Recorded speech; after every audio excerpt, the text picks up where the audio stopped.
Hey everyone, welcome to lesson 6.3 on thermal energy.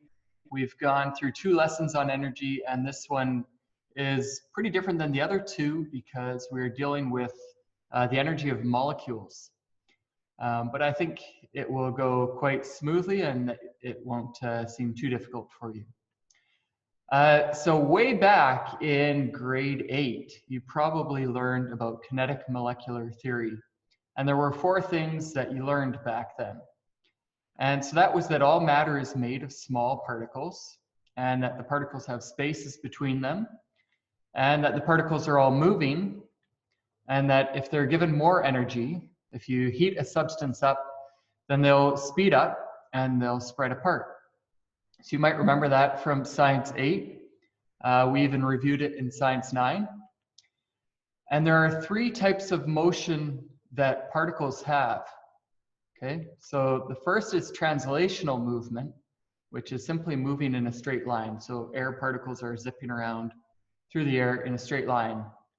The second is rotational movement, where particles are spinning. So if you think of a block of a solid material, let's say an ice cube, the molecules might be spinning a bit. Okay. And the third is vibrational movement, which is the shaking back and forth. Okay, so those are the 3 types of motion that particles can have. And the sum total of those is the amount of thermal energy that a substance will have, whether that's a solid, liquid, or gas.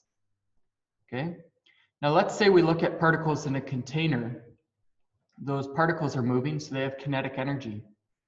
But not all the particles have the same amount of energy, right? Some of the particles are moving slowly and some are moving quite quickly. Okay, but if you would take the average kinetic energy of those particles, add them all up and find the average, that would be what we define as temperature. So temperature is a measure of the average translational kinetic energy the particles have. Okay. So if we compare 2 containers that are at the same temperature, how do we know they're at the same temperature? Well, the average kinetic energy of these particles is the same. Okay, which one has more thermal energy? So we're not talking about temperature, they're the same temperature, but which has more thermal energy? The average speed is the same, so the same temperature, but since the larger container has more particles that are moving, it has more thermal energy. Okay, so overall, the larger container has more thermal energy. Okay. Let's compare 2 very different objects. So a large block of ice and a lit match. Which one has the higher temperature? That's probably pretty obvious. The match has the higher temperature because it's lit, right? Yeah. Okay, so it has a higher temperature. The particles have a higher average kinetic energy than the particles in the ice cube. Which has more thermal energy, the large block of ice or the lit match? Well, it's actually the block of ice. Why? Because it has way more molecules. And you can imagine, you know, if you took that match and had the ice cube above it, you would not be able to melt that ice cube with the energy from that lit match. Okay, so the large block of ice has more thermal energy. And why? Well, because it has way more molecules. Okay, let's get back to temperature. Temperature is a measure with thermometers in units, and we use degrees Celsius in Canada. Okay. There are other units. There's Fahrenheit, and there's also another one we're going to learn today, degrees Kelvin. Okay, so when the particles gain kinetic energy, whether that's in the air outside the thermometer or in a substance, the particles do 2 things. They'll speed up and they'll spread apart, so they'll become less dense. And so when the particles lose kinetic energy, the particles slow down and come together. And that's why a thermometer works, because the particles inside here in the red, when they cool down, they'll slow down and they'll come together and they'll take up less space. and they'll go down the column. Now let's think about what happens if we cool down particles even more. So let's say we have a container with an ideal gas and cooled it down. If you cool it down, the particles will slow down and they'll start coming together. And if you keep cooling it down, the particles will actually slow down to a stop, and the particles would have no space between them. So you could go from this to this. Okay, so the particles are moving around very fast, but eventually if you cool them down far enough, then they will come to a stop. Okay, and the temperature at which these particles would be at is negative 273 degrees Celsius.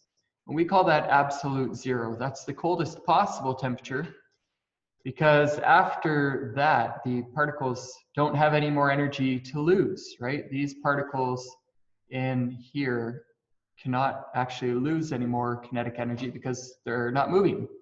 So that's the coldest possible temperature. If we go into outer space and try to take measurements of temperature, it hovers around negative 273 degrees. Okay. And I said that there are other units for measuring temperature, and one of the other units for measuring temperature is degrees Kelvin. And degrees Kelvin are very similar to degrees Celsius. They go up at the same rate, so a change of 5 degrees Kelvin is the same as a change of 5 degrees Celsius. But we start the Kelvin scale at absolute zero. So 0 Kelvin is equal to absolute zero. So it is at negative 273 degrees. Okay, and 273 degrees Kelvin would be 0 degrees Celsius. Okay, and 274 Kelvin would be 1 degree Celsius. So what temperature in kelvins would negative 40 degrees Celsius be? Well, we can just take our degrees Celsius and add 273. So this would simply end up being 233 Kelvin. Okay, so very simple formula to go from Celsius to Kelvin or vice versa. So that's degrees Kelvin.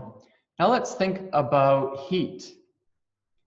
So heat is the transfer of thermal energy from a warmer object to a colder object.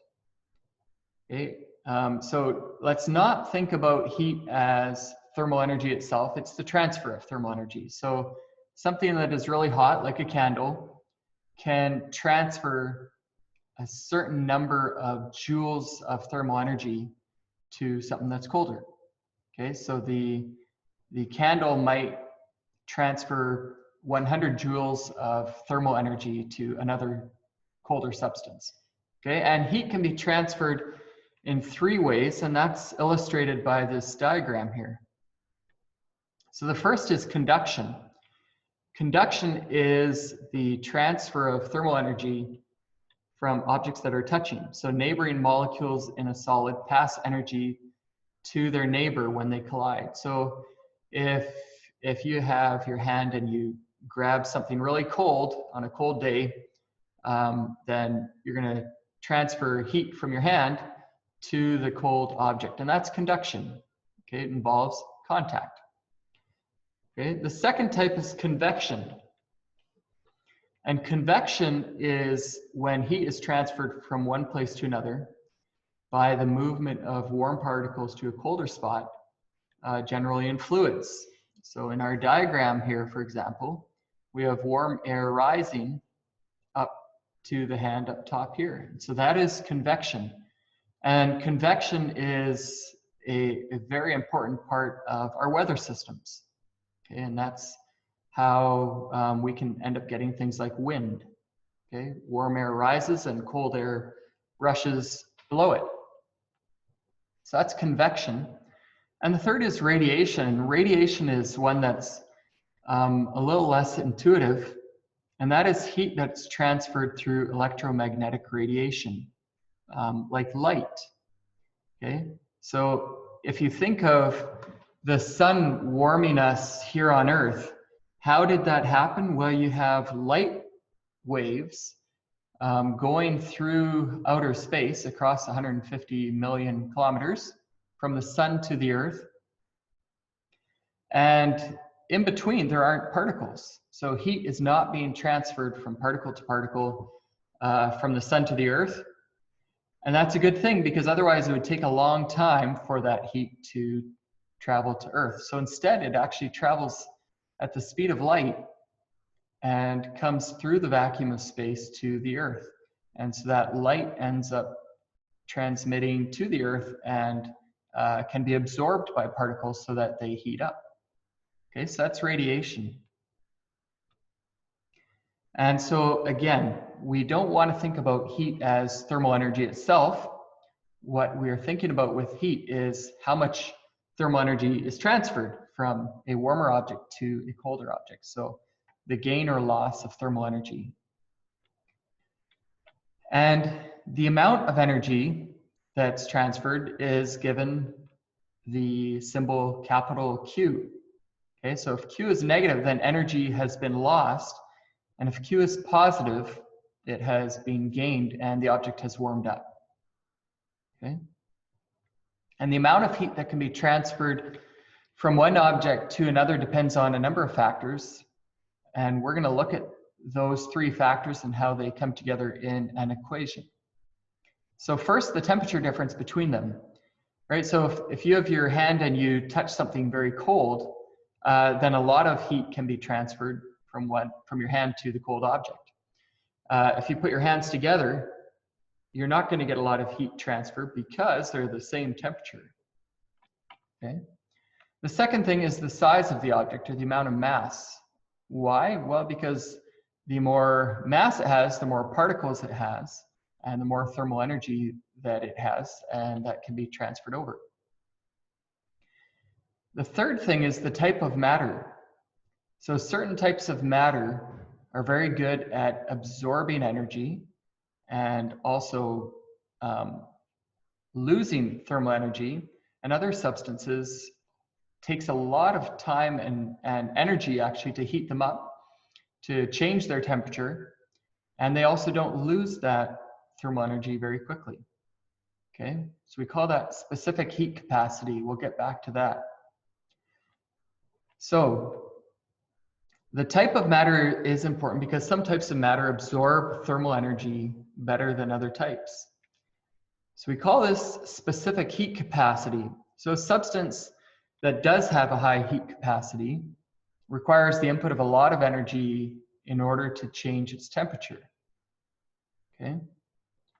And so if you think of something like water, water has a very high specific heat capacity, 4,180 joules per kilogram Kelvin. What does that mean?